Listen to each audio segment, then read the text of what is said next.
Hello, thank you, Caroline. My name's Rachel McLean. I write the Zoe Finch crime series, which is set in my home city of Birmingham, which is now, I've got the third book due out in a couple of weeks' time on the 13th of November. And I've also written in the past some near future dystopian novels as well, some of which are very dark. I think the crime is more fun, despite the fact that there's always a murder at the beginning. So what made you choose to set them in Birmingham? It was something that I went round and round in circles with, really. My earlier books I've set in different places. So I wrote a political thriller trilogy, which was mainly set in Westminster. Although actually the protagonist was a Birmingham MP, so parts of it were set quite close to where I live. And I wrote I wrote a few books actually set in the US, which was quite fun because I was actually over there for a conference. So I was sitting in restaurants and coffee shops, listening to people and picking up phrases and voices and sort of turns of phrase and things people would say. But then when I came to write this crime series, I thought, well, I want the location to almost be a character. I want to really have a feel for the place it's in. And I felt, well, I can do that much better if I write a place that I know really well. And particularly as I started writing them in April in lockdown. So there was no way I could go anywhere for research trips. So it all had to be in my head, and a little bit of Google Maps. So yeah, I thought writing it set in Birmingham meant that I could use places that I knew really well. And not just the place, but just the feel and the people and getting a feel for what it's like to be a Brummie, I guess. Birmingham's a really vibrant city as well, isn't it? So I'm trying to think of any other crime books that are set there and struggling in my head. Well, obviously there's the Angela Marston's books, which are down the road in the Black Country. And I get quite a lot of people reading my books who've read her books, because obviously hers are hugely popular, and I've read a lot of her books and really enjoyed them. There are a few people writing in Birmingham. There's Chris Collette, she writes, I think she's with Joffrey Books, she writes in Birmingham. I'm trying to think of anybody else. There are quite a lot of non-crime books that have been set in Birmingham. There's Jonathan Coe's written a lot of books, all his Rotters Club and those books. But it's not a city that gets a lot of people writing about it. I know a lot of people who are Birmingham writers and who write about the city, but generally in different genres. So I've got a couple of friends who write comic fantasy that's set in the city, for example. But there isn't a huge amount of crime here, and I'm hoping to sort of redress that balance, I guess. So before we went live, you were telling us a little about your dystopian fiction and some of it coming true. Do you want to tell us about that again? Yeah, I've got a bit of a reputation amongst my writers group as a Nostradamus, because I have an uncanny habit of writing near future dystopian fiction that then comes true. So, for example, I wrote a political thriller trilogy, and there were bits in it that then happened. For example, there were certain votes that took place in Parliament in my book that then were quite closely mirrored when Theresa May was the Prime Minister, and we had all the toing and froing in Parliament over Brexit and confidence votes and all that sort of thing, and it was all quite uncanny. But also I had, my bad guy was a very far right-wing Tory called Leonard Trask, and everybody said to me, did you base him on Donald Trump? And I actually wrote the first draft of that book about 17 years ago, before Donald Trump had even thought about running for the presidency, I guess. So no, he wasn't based on Donald Trump. And actually, I mean, my character, he's not very nice, and he's obviously on the right of the political spectrum, but he's more wily than Donald Trump, and he comes across as more intelligent, I would say. And he's never been on TV. Never said you're fired on TV. So yeah, my writers group kept telling me to stop writing dystopias because they were coming true. So I wrote a short story that featured all the members of my writers group winning awards and getting their books turned into films and all that sort of thing, and being helicoptered in from Hollywood to Hay-on-Wye for the festival, so we could all watch people doing, author interviews there and winning prizes. Unfortunately, that all hasn't come true yet, but you never know.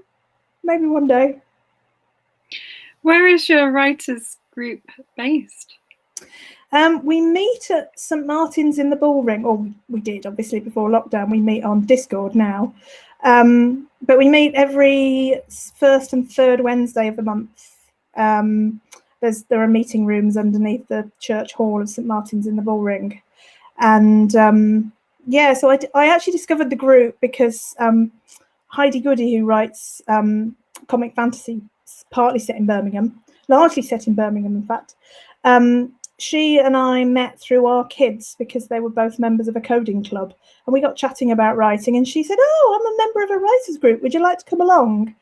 And at that point, my youngest son was very young and my oldest was old enough to be going to a coding club, and I'd been really remiss with the writing for quite a few years. I'd put it on hold while I had the kids, and going to a writers group was fantastic because it just gave me that push and made me write.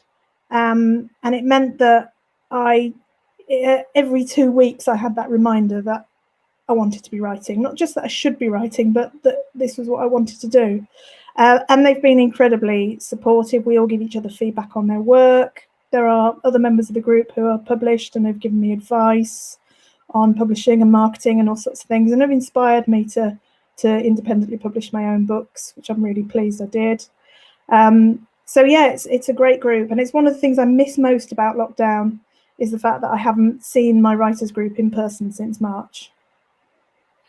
So Samantha Brownlee, one of our admins and the other half of the author chat team, says for anybody who hasn't read your book yet, you have a free one when you sign up to your newsletter. What is that book about?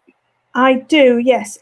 I did have a copy when we did the intro video. I had a copy in my hand. I've actually since given that to my dad, who I think is watching this, because I give him a signed copy of all my books, and I'm waiting for some more to be delivered. But there's a prequel novella called Deadly Origins, and it stars my detective Zoe Finch, but it's her very first case on CID when she's a detective constable. And it's a case that's very personal for her. Her family turn out to be involved in it, and there's a point at which we're scared that a member of her family might actually be targeted.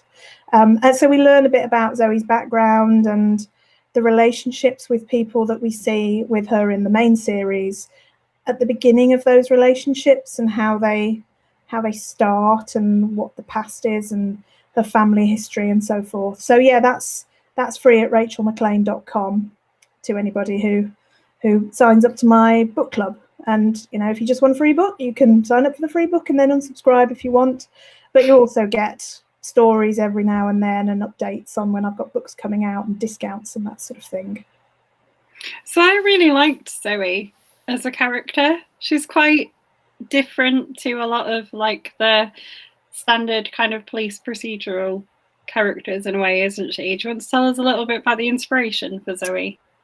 Yeah, I wanted to write somebody who had a bit of oomph about her and would, be good as a boss, but also have some failings. She's got quite like all detectives. I know there've been a few threads in the group lately about whether all detectives have to have some sort of dark past. But to be honest, I don't think it's just detectives. I think the protagonist of pretty much any book has to have some sort of ghost, something in their past that troubles them and that they have to deal with over the course of the book or the series. So her problem in her past is her mom, who's an alcoholic, and as a result, Zoe doesn't drink. And she, at the beginning of the series, she's pretty much estranged from her mom. She's got a son of her own. She's a single mom because in Deadly Origins, we learn about the relationship with her son's dad, who's also in the police, and how that wasn't quite what she thought it was at the time. So she's troubled by this past when she comes across there's the first case in Deadly Wishes in the first book that she deals with involves a family, and there's quite a lot of comparison between the relationships between the members of that family, the mother and daughter in particular, and the relationship she has with her own mom and also with her own son. And in the third book, which is coming out next month, Deadly Desires, there's quite a lot about the relationship with her son, and how she feels about the fact that he's growing up and he's going to leave home quite soon, and she's going to be on her own. And she's not the sort of woman who's going to be completely devastated by being an empty nester. She's got a life of her own, and to some extent feels guilty that she's had a bit too much of a life of her own in terms of her career while her son was growing up. But her relationship with her son is incredibly important to her. And she's also got her colleagues, in particular Mo, who's the DS in her team. They were sergeants together and they were in training together. So they've moved up the ranks and moved into CID at the same time throughout their careers. And Mo has actually always been very slightly ahead of her, but then she gets promoted to be a DI. And at the beginning of Deadly Wishes, she feels a bit uneasy about the fact that she's his boss and she won't let him call her boss. And that continues. He calls her Zoe. They're Mo and Zoe. And he's the only person who's allowed to call her Zoe. And she insists that he carries on calling her Zoe and not boss. But then when they're with the other members of the team, there's a guy called Rodri, who's a detective constable, who's a bit of a light relief. He's a bit of an idiot sometimes, but actually sometimes can be quite perceptive and a useful member of the team. And he'll call her Zoe, and she hates that. She gets really annoyed because she thinks it's insubordinate that he's calling her Zoe. So a lot of it is about the team and the relationships between them, as well as them doing their jobs and solving a crime. That comes across really strongly in the books, or the book I read of it. I also really like the relationship between Zoe and her son, because it's not like your standard parent-child relationship how you would expect. In some ways, he's almost like the caregiver at times, isn't he? Like, he's the one who cooks like a decent meal. And yeah, I mean, I think she's quite she can't cook. She's pretty useless as a caregiver, really. I mean, she's on a practical level, she can be pretty useless. On an emotional level, she does have a very strong relationship with her son. They argue, you know, he's a 17-year-old at the beginning of the first book, and everybody's going to argue with their teenage kids. I've got a teenage son myself, so I do often write books with children in that are about the age that my kids are at the time, or a little bit younger or older, because obviously I have experience of that. But practically, he learned at a very early age that if he wanted to eat anything other than fish fingers and baked beans and things like that, he'd have to learn to cook, because she absolutely cannot cook. So he's actually a really good cook. And that's partly bit. I've got a friend whose son's a really, really good cook, although she cooks as well. So it's partly inspired by him. And my youngest son, who's quite a bit younger, he's 12, he loves cooking as well. He's not got to the age yet where he will cook a meal for the rest of us, but we often cook together, and he really enjoys it. There's so many more questions on the stream. There's one from Peter Fox. He says, did you always want to be an author? Yes, I think, when I was in primary school, I loved writing stories, and I actually wrote my first novel when I was, I think, about 9.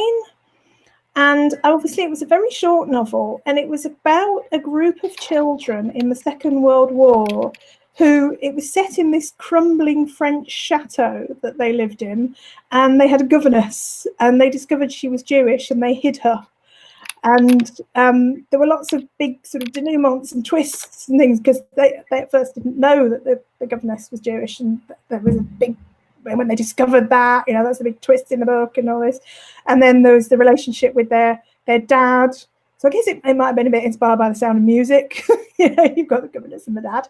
And I can't actually remember how it ended or whether I did finish it, but I remember enjoying it. And then I wrote another one, which I know I didn't finish, that was about a bunch of teenagers who were being bullied. And I really enjoyed writing episodic stories where I'd come back to them every week in the relevant class at school and carry on writing another chapter. And then I went to secondary school and sort of got all the creativity knocked out of me, because at secondary school it's all about writing essays and not about writing stories very much. I think that has changed to some extent, but I know when you get higher up in secondary school it's harder to find the time to do that sort of thing. And then I had various jobs where I've been writing, but not necessarily fiction. So I've always been every team I've ever worked in, I've always been the person who people get to proofread their work or edit it, or, you know, I'm the team expert on the possessive apostrophe, that sort of thing. And then I went on a business writing course when I was working at the Environment Agency one of the things that we had to do was mind map what we were planning to write. And I sat in this course and I mind mapped some business writing that I was doing. And then I thought, what about mind mapping a novel? And I went home that weekend and I mind mapped A House Divided, which was then it was the second novel I published, but it was the first one I wrote. And I think about 10% of the first draft of that ended up in the final draft. And that was a real learning experience because I had no idea how to write a novel, and it was terrible.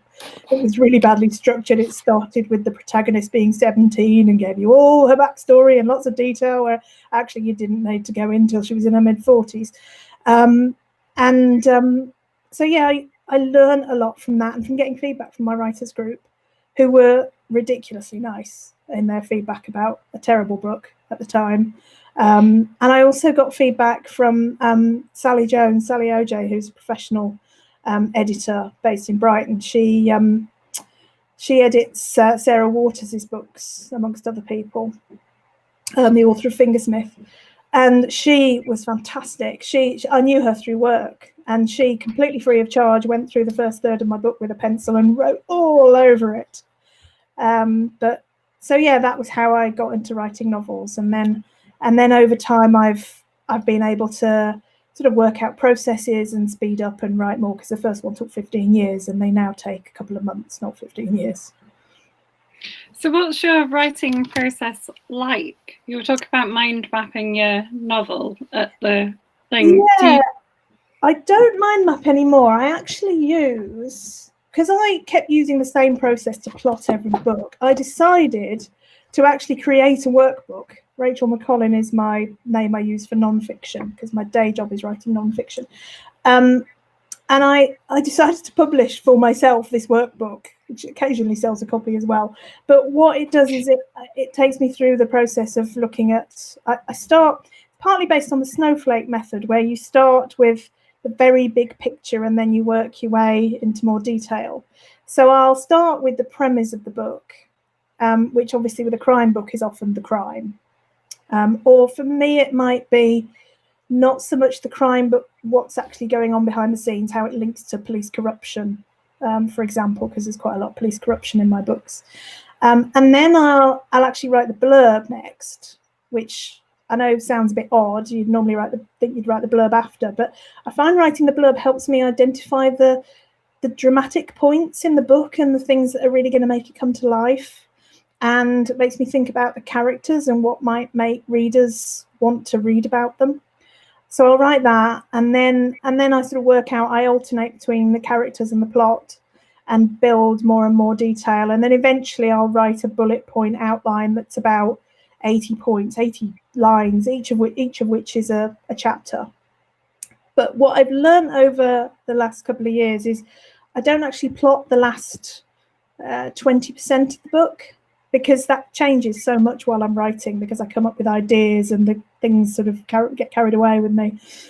But I don't plot that at all now. I know roughly what's going to happen. I know who did it, but I don't decide how that actually happens till I get to the end. And then when I do get to the end, the writing process is fantastic. It's like a runaway train. It's like all of a sudden you're getting near the end and I can't write fast enough. I can't physically type fast enough because I just want to get this story out of me because it's there in my head. And that writing the actual first draft takes me about 3 to 4 weeks. And that includes, I do some editing as I go. So I clean it up as I go. So I'll write 2 chapters and then I'll go back and edit those 2 chapters the next time I sit down to write.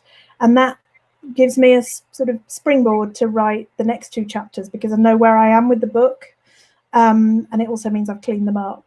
So I'll then write the next 2 and then I'll take a break and then I'll go back and edit those 2 and write the next 2. So each of my writing sessions, which normally lasts about an hour and a half, something like that, each of those sessions consists of editing what I wrote last time and then writing some new stuff. And because I really, really enjoy editing, which I know is quite weird, most writers prefer the first draft, but I really enjoy editing. So I find that gets me to sit down and do it, because I've got something to polish rather than something to create from scratch every time I sit down. And then it goes off to my editor, and he normally turns it around in 3 weeks, although sometimes he's faster. The last one he actually turned around in 10 days, which was fantastic. So I've been able to publish it sooner than I thought. And then there's proofreading and getting it ready to publish. One of the great things about writing the blurb really on in the process is I can put pre-orders up as soon as I've got a blurb and a cover. So that means that I've always got a pre-order out for the next book before each book comes out, so that at the end of the book there's a link to the next book, and I can keep pulling people through the series. So for a book series like yours that's really focused on the characters, do you keep a character Bible with all the details? I do, yeah. I've got another workbook which is all about the main characters. So for each book in this workbook, I'll look at the characters who are connected to the crime, who are just there for that book. But then I've got another character Bible, and I also use Scrivener. So just take a drink, I'm getting a bit hoarse. So I use Scrivener, and within Scrivener I keep notes, and you can add all sorts of things in Scrivener. You can put character notes, location notes, and I use keywords within Scrivener. So in each chapter I make a note of where it's set, which characters are in that chapter, and also which plot lines or themes it relates to, or which red herrings or clues, so I know where they're scattered and where if I need to come back and change them. And then what I do when I write the next book, I duplicate the last book, take out all the actual book, and leave all the notes, so that I've got all those from the last book when I'm writing the next one, and I can keep sort of bringing in the same characters and that sort of thing. But yeah, the more you write in a series, the harder it gets to remember things like, what colour hair did I say that person had 4 books ago? So I do have to keep a note of that. Yeah. Sam's youngest daughter, Isla, wants to know, what is your favourite book that you've written? I think it's probably... It's probably the one I'm about to publish, actually. The new one, Deadly Desires, because I really enjoyed writing this. And, I do consciously make an effort to get better with every book. And I read writing craft books all the time. I think that, there's always development and improvement to do as a writer. So the last 20% of that book, everybody, all my beta readers who've read it so far have said it's incredibly pacey and you keep turning the pages at the end.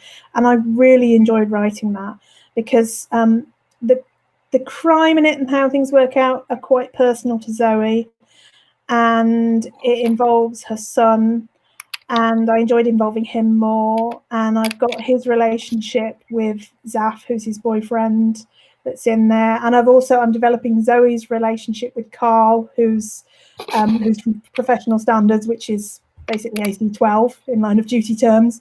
So there's some quite nice personal bits at the end as well, which I felt very satisfied when I'd written those. So I hope readers do as well. How much research do you do on police procedures? I've done quite a lot. I bought a whole load of police procedure books. I bought the Val McDermid forensic book, which is really, really good. I bought some textbooks, which are not easy reads. I've got looking at my shelf, I've got a forensic pathology textbook, which the photos in that are really gruesome, and a textbook on forensics, but they're really useful for sort of referencing things. And I bought I've read a load of biographies of police officers and pathologists and forensic people and that sort of thing. And I find that's really useful, not just for the procedure and the facts, but also for the way that they talk and the way that they interact with each other. I read a really good book called On the Line by Alice Vinton, and she was just a PC working in the Met. She wasn't a detective, but it just gave me a really, really good feel for what it's like to be doing that sort of work. And I've also got one of my beta readers is a former police officer. So she sends me back feedback, and no, they would never do this. Oh, Rachel, you just had a wrongful arrest of somebody. There'd be a court case. And I'm thinking, well, it's fiction, so we have to try and sort of compromise between getting it absolutely right and the story itself. So yeah, I've really enjoyed the research, and I always enjoy the research whenever I write a new book. It's one of the things that I find really interesting about being a writer, is you get to learn about all sorts of stuff. There's a lot of police corruption in the books as well, you were saying. Is that something you deliberately chose to have? It all started because Deadly Wishes actually originally in my head was a psychological thriller, not a police procedural. And the protagonist was going to be Margaret, who is, at the beginning of the book, is the main suspect for the murder of her husband. And I had an idea of something a bit like The Fugitive, the Harrison Ford film, where you've got a woman who's discovered her husband dead, and everybody thinks, all the evidence points to her, but she's innocent, and she has to try and prove her innocence. And I had ideas for her sort of going on the run, and then I thought, well, actually, I could make it more interesting if I had 2 points of view. So I had, obviously, again, you've got this in The Fugitive because you've got the Tommy Lee Jones character, but it's a bit different. It's not a manhunt, it's not or a woman hunt. But I thought I could make this police procedural, and then I thought, so if this guy Bryn Jackson, the assistant chief constable, has been murdered and not by his wife, why has he been murdered? And then I thought, well, he's an assistant chief constable, he's about to retire, he's bent. I'm going to have it about police corruption, and that's going to be related to why he was murdered. As it happens, the fact that he was corrupt was linked to his murder, but not in the way that you expect. Or at least I hope not in the way you expect.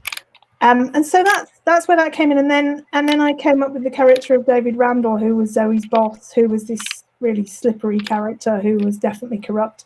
And he is the thread, I guess, in terms of the ongoing antagonist throughout the series. He's the nasty, slimy piece of work who Zoe suspects what he's like, but hasn't got enough evidence. And so his story will develop through the series, particularly later on in the series. Would you ever be tempted to write like spin-off stories about the other characters? I am thinking about writing my next series being a spin-off of one of the characters. So yeah, I have got that in mind. I'm not 100% sure yet, so I'm not going to say which character, but I've actually got ideas for spin-offs for quite a few of them, because I quite like the idea of, if you write multiple series, having links between them, which are either locations or characters in most cases. And for me, I quite fancy the idea of writing a series set in Dorset, because I know Dorset really well. I went there for all my childhood holidays, and I think it'd be quite interesting to write something that's in a very, very different location. It's very rural, and you've got the landscapes and the sea and some dramatic settings for crimes based on that. So yes, I have been thinking about writing a spin-off. And I think with a series like yours, where you're so focused on the characters, it's easier to spin off those. Yeah, I think because you get to know all the characters quite well, and I've worked hard and hope succeeded in making them come to life and giving them that feel that you sort of know how they would behave when you're writing them. And they all behave differently, so they feel like real people. I mean, I had one moment when Zoe, it was in Deadly Choices, the second book, I wrote a scene where Zoe had to get some information out of somebody, and she managed to do it by a roundabout way, and I finished writing it. I was like, yay, good police work, Zoe. And I thought, she's not real. And I felt like she'd done it, not me. And obviously it was me writing it. But that's one of the things I really like about writing is you've got these sort of imaginary friends who you get to spend time with, and that you control them. And I'm not saying that they don't run away with the story, because I am a plotter. But I really enjoy that aspect of it, seeing how they develop. So there's quite a secondary character in the book that I read of sort of like this, I'm trying to think, like the stepbrother who's like very off. You don't really learn much about him, but he clearly has some kind of like issues. Do you ever find out more about him as a person? Is that the son of the victim? No, the sort of young boy who lives with Rachel, Zoe's son's dad. Oh right, yes. Yeah, he features a little bit in Deadly Origins, the prequel story. But to be honest, the second and third books haven't got a huge amount of Jim and his family in. So that might come back. Geordie, his name is, and he and Nicholas have a very difficult relationship. Largely because they're not dissimilar ages, and Geordie's mom is Jim's wife, and was Jim's wife before he met Zoe, and Jim lied to Zoe about the nature of his marriage, which we discover in Deadly Origins. So there's all sorts of unresolved tensions going on there, but I don't go into that too much, because I think there's already enough to unpack with her relationship with her mom and with Nicholas. And I don't want to get too far away from the crime and the police procedural side of it. And also, I really enjoy writing the team. I really enjoy writing Zoe and Mo and Rodri and Connie and Leslie, and the interactions between them in the office, and the way that the type of boss that Leslie is to Zoe from book 2 onwards, when David Randall gets his promotion and is no longer her boss. So I find that quite a lot of fun, and I wanted to make it fun as well as dark and all the rest of it. And what I found, I'm actually in the process of we just recorded the audio book for the first book, Deadly Wishes, and that was narrated by Jan Kramer, who also narrates Angela Marston's books. And she's done such a wonderful job of it. She's made all the characters sound distinct. She's done accents without them sounding silly or stereotyped at all. What's quite interesting is when I spoke to her on the phone and we worked out the accent, I said, well, I want Zoe to sound Brummy, but not too Brummy. She said, so you wanted to sound like you then? Yeah, I guess so. So she does sound a little bit like me. But there are bits in it where the way that Jan narrates it makes it really funny. Some of the banter between the team, she really brings it to life. So I'm really looking forward to that coming out, and sort of see how it goes down with readers and with listeners.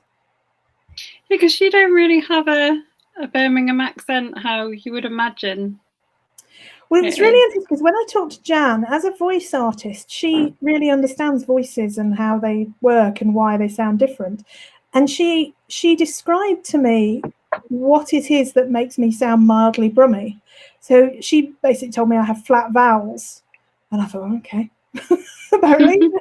And she could say what it is about a voice that gives it a certain accent, which I guess helps her to put on those accents. Because when she's doing dialogue, you can be in a scene where you've got somebody from Wales, you've got somebody with a mild Birmingham accent, you've got somebody who speaks, RP, you've got somebody with a very strong Birmingham accent, and she's switching between all those voices so fast, and obviously men and women as well. So she deepens her voice a bit for men, and it's really impressive. I know some authors narrate their own books, and I do some screencasting for my day job. I record video courses, so I'm used to doing voice work, and I've got a sort of studio set up for that upstairs. But there's no way I could narrate a book and do it anywhere near as well as Jan has done. I mean, for a start off, I'm going a bit hoarse now. I would be completely unable to speak by the end of narrating a book. And somebody who's professional, they train their voice. They know what they're doing. So yeah. Could you do all the different accents? No, absolutely not. It would just sound ridiculous. It'd sound like Monty Python or something. It would sound like I was doing. It would also sound really quite disrespectful and rude to some of those accents. So, for example, Rodri, who's the DC in the team, he's Welsh. If I tried to do a Welsh accent, it would sound like I was taking the mickey out of Welsh people. Whereas Jan does it, and it just sounds really good. So, yeah, definitely leave it to the professionals, that one. So one of our admins, Jason, asked how much of a say you have in your book titles and covers. Now, you publish independently.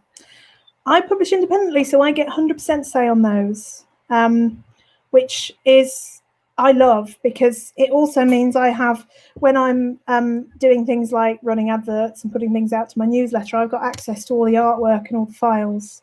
So it just makes it so much easier. I have been traditionally published in the past in non-fiction. I've written technical books about web development, and that was an interesting experience. It was quite disappointing. I was promised the earth by a publisher, and they said, "Oh, we're going to publish this many copies of your book, and we're going to give you this marketing push."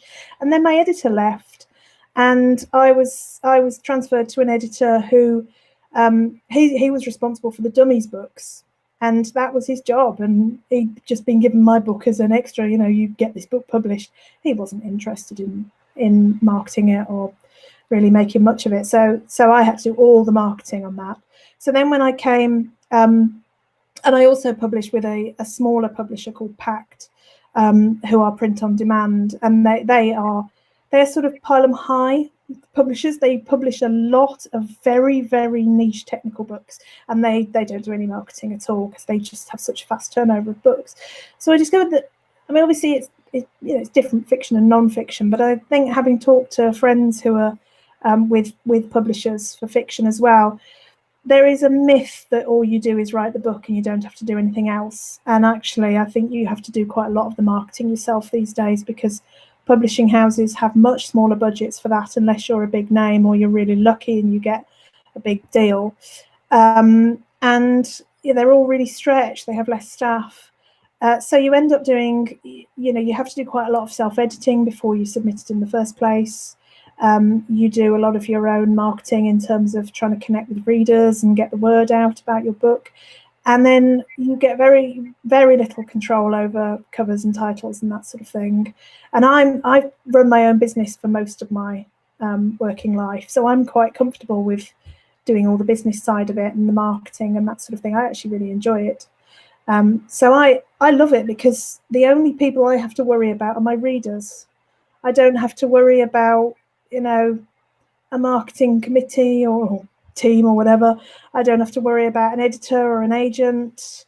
I just worry about what my readers think and what they ask for and what their feedback is, which I love. How hard is it coming up with titles? Because they all have a kind of a pattern, don't they? Yeah, I deliberately did that because I wanted the series to be really strongly branded, so that when you looked at, if you'd read one of them and then you saw another one, you knew instantly that it was a book in that series. So I thought, I looked at on Amazon and at all the books that are out there and the sort of words that are often used in crime, and I thought, yeah, Deadly will work. I can come up with various things to say are deadly. So Deadly Wishes, the first one, was because Margaret, who's the prime suspect at the beginning, she wished her husband dead because they had a very bad relationship. He's psychologically abusive, emotionally abusive, and she wished him dead, which is obviously one of the reasons they think she might have actually gone ahead and killed him. So those are her deadly wishes. Whether or not she actually did kill him, I won't tell you. Or I won't, but I won't say. Spoilers. Do you have an end in sight for the series? I've got I'm planning on writing 6 books in this series and then starting on the spin-off series, although I might come back to it. But I think because, as I was saying earlier, the fact that you constantly improve as a writer and get better, and particularly because when I wrote Deadly Wishes, it was my first police procedural. My concern is that if you spend your entire writing career writing one character, everybody who comes into that series is going to be coming in with the first book. And if that's not your best book, or not close to your best book, I feel like people might be less likely to get gripped by the series and want to carry on going. Now, I mean, luckily it is, proving really popular. It's got great reviews and really high proportion of people go on and buy the second one. But I feel that if I then, moved on to writing another series every year or two, I could continuously be improving and making every part of that series better. So I've got something better for people to discover me through. So you're quite a WordPress expert. You were saying before we went live that you write a lot of tutorials and do training about WordPress. Yeah, so my day job is I'm a technical writer and instructor, which sounds really, really dry. But I write tutorials and I produce video courses and I write articles about web design and development using WordPress. So I've been working with WordPress for about 12 years. And I started off, I got made redundant from my job at the Environment Agency. And I worked in training and development there. And I'd been working in training and development all my career. And I thought, I fancy something different. What can I do where I don't have to go back to university and retrain? And I thought, well, web design and development, it's something that's constantly evolving. So you learn it as you do it. So I set up a business as a web designer and did a whole load of freelance web design stuff for small businesses, setting up websites for them and that sort of thing. And then I was approached by a publisher to ask me to write a book on WordPress. And then I wrote 5 books on WordPress. And through that, I was approached by lots of course providers and blogs and people like hosting companies. They have blogs, often really, really in-depth technical blogs on WordPress and on web development, and they need people to write for that, and they pay for that. That's my job. So yeah, I've been doing that for quite a few years now, but I'm actually at the point now where I'm selling enough books to, hopefully, the plan is from next year to be a full-time fiction author, which is the dream for any writer, is to be able to make a living writing your books. Because although, I enjoy writing about WordPress, it's nowhere near as much fun as writing about Zoe. Does the skills that you've learnt doing the day job, though, help you in the marketing for your novels? Definitely. I mean, obviously, in terms of running a business and, all the planning and all the financial management and everything that goes into that, some of the aspects of marketing are completely different. So, for example, with books, a lot of it is about advertising. So I run adverts on Amazon using Amazon ads and also using Facebook ads. And I did the Mark Dawson self-publishing formula course to learn about those. And I've also got loads of advice from other authors. I'm in quite a few networks of other indie authors who've taught me lots about how to market and how to write and publish and all the rest of it. And I've read lots of books on the subject. But most of it is just trial and error. And I think one of the things I've got from being self-employed for so long is that ability to realize that you will fail many, many times before you succeed at something. And so, it's taken me years of trial and error to learn how to pitch books and how to, advertise them and increase their visibility until I've been successful with these books. And I think it's also with these books, it's partly because they're a really, really popular genre. Dystopian fiction, particularly near future dystopian fiction, there's not a massive market for, and particularly this year, the bottom completely fell out of dystopian fiction with lockdown. People did not want to read about it. I mean, I know, for example, I've got on my to be read pile, I've got Year One by Nora Roberts, which is all about a pandemic. And that was at the top of my to be read pile in March, and I still haven't read it. You can't can't contemplate reading that. So I went from selling a healthy number of books to selling almost no books in those genres. But luckily, I was already working on the Zoe Finch books at that point, because I started working on them at Easter. Wrote them in the depths of lockdown, actually sitting in my camper van on our front drive was where I wrote the first book, because I wanted to get out the house and get away from the house full of family and get some peace and quiet. And the appetite for crime has been really high in lockdown, because although it's dark and it's not sort of fluffy and nice, it's definitely escapism. Yeah, we had a mixture in our group. Some people moved away from reading kind of the dystopian type stuff, and some people embraced reading about pandemics. Right. Yeah. I could probably read it now, but to be honest, I've got so many crime books to read now, because the more I write crime, the more I want to read it. And I've discovered loads of new authors through the group and through just meeting other authors, or virtually meeting other authors, that sort of thing. There's a question on the stream about what authors have been an influence on your writing? In terms of the crime books, definitely Angela Marston's, because I've read a lot of her books. Not all of them, there are a lot of them. I'm working my way through the series. And I love her team. I love Kim Stone, is so three-dimensional. I'd love for Zoe Finch and Kim Stone to work together on a case. I think that would be great. So I've been influenced by her, and the way that she wrote the team and the characters, and the fact that they're books that are loved by women and have got a very strong female protagonist, and that was something I was quite keen to do.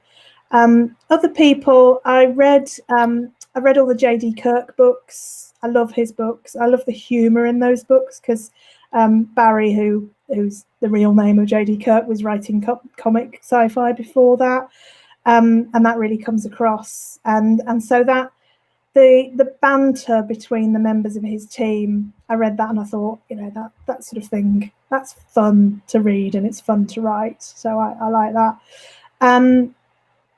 And then, there's lots of authors. I sometimes read James Patterson to learn about pacing, and Lee Child to learn about tight writing, because James Patterson writes real page turners, very, very short chapters. I write short chapters, but that's partly because my attention span when I'm writing is quite short, and it works really well. So I'll every now and then I'll just sort of hoover up one of his books, because you sort of inhale them, and it really gives me a feel of that pace and speed at which you get through a book and what makes it like that.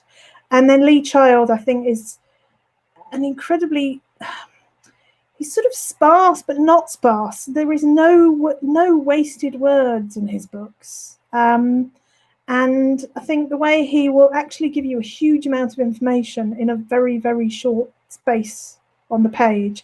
And something that I know he said he does is he slows down the fast stuff and speeds up the slow stuff. And I find that a really, really useful tip. So yeah, I'm constantly growing the authors that I'm reading and getting inspiration from. Yeah. Who are your go-to authors to read for pleasure? Who do you go? I call them your shut up and take my money authors. The ones that you'll just buy, like, whatever they write. Yeah, I think J.D. Kirk, whenever he's got a new one out, I'm a Kindle Unlimited subscriber, so I'm always straight on to Kindle Unlimited the day it comes out and reading that. And then I have other authors who are go-to writers for me who aren't crime authors. So I really enjoy reading historical fiction.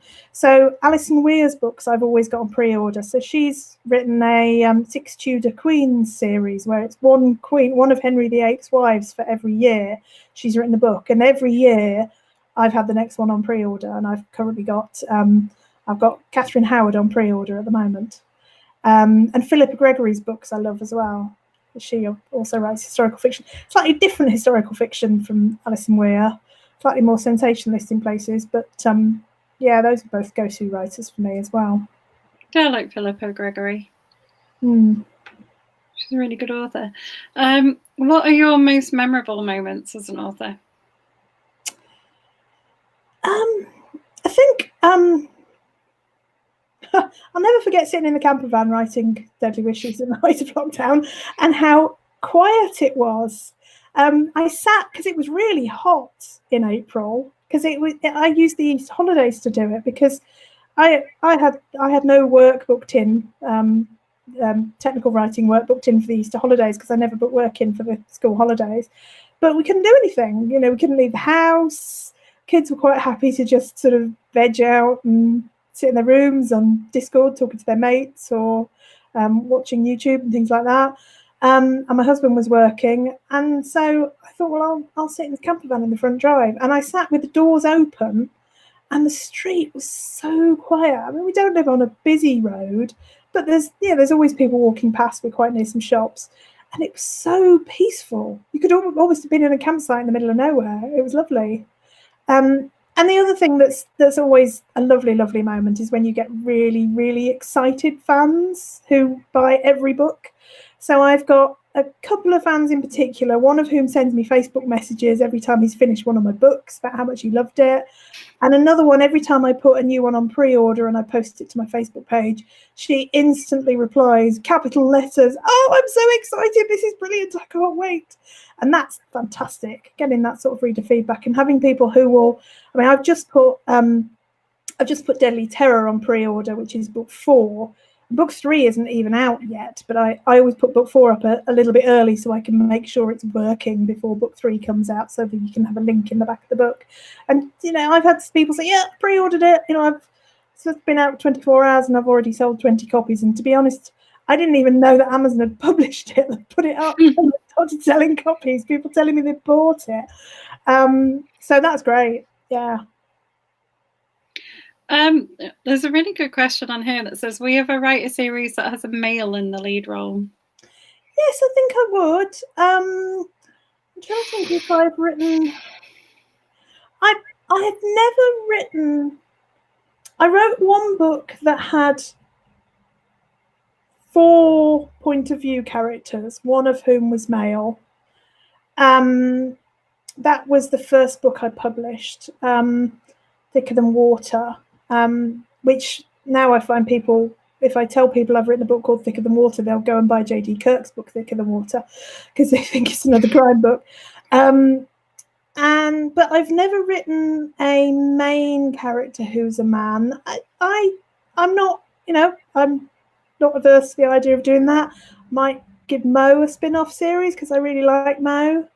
I couldn't write a very masculine male character, so I couldn't write a Jack Reacher type character at all, because I have absolutely no understanding of what it would be like to be that sort of person. But I think a man like Mo, who's he's got quite a well-developed feminine side, I would say. He's quite sensitive, and I would quite enjoy getting into his head. So he's DS, Zoe's best mate. He's a DS. Yeah, he's a really good character as well. I think he would be quite. I have to make sure every now and then that I give him a little bit of a rough edge. I don't make him too nice, because obviously he's her best friend. It's very tempting to make the best friend so perfect. So there were a couple of points in Deadly Wishes where my editor said, "You've got to have Mo being a bit of an arse in this scene. He can't be perfect." So I've occasionally introduced bits where he's giving her a bit of pushback or just being a bit difficult. Is it harder to get inside the head of a man, do you think, to write? I guess it's a bit harder, but it's not that much harder, because you're always getting inside the head of a person who isn't you. I mean, I know there are some, there's a lot of controversy in the sort of publishing world about people who write from the perspective of people who aren't like them, particularly when, you get white people writing from the perspective of black people and that sort of thing. But I think that, my book Unborn, which is a dystopian thriller set in the near future US, it's all about reproductive rights, that's very dark, and was not fun to write at all. It was quite depressing to write. That one of the protagonists in that is a black woman, and obviously I have no experience of what it's like to be a black American woman, but I also have no experience of what it's like to be a female police inspector. So, you always have to use your imagination and try and capture, there's aspects of being human that I think are common to all kinds of people, or the aspects of being human that maybe aren't, and that aren't very nice about people when you're writing antagonists. Do you read all your reviews? I don't read them all, but I do have a look. I do sort of check how they're going in terms of star rating and that sort of thing. But yeah, I don't have a problem with. I mean, I'm lucky because my reviews are very positive for this series. My very first review on my very first book was 2 stars, and that was gut wrenching. And then I actually went back about a year later, and I realised from having spent time writing and learnt my craft, I realised that book wasn't as good as it could be. So I actually pulled that book apart and gave it a really, really good edit. That was Thicker Than Water, which was a near future sort of psychological thriller dystopia after floods. So you can see it doesn't fit neatly in any category of genre at all. But I gave that quite a hefty rewrite before I wrote the sequel to it. And that man who left that 2-star review actually emailed me and said, "I'm really pleased you did that because it's a much better book now." And because I wrote a blog post about how I'd done that, and he said, "I quite admire the fact that you were open about the fact that you recognised that book wasn't as good as it could be and you improved it."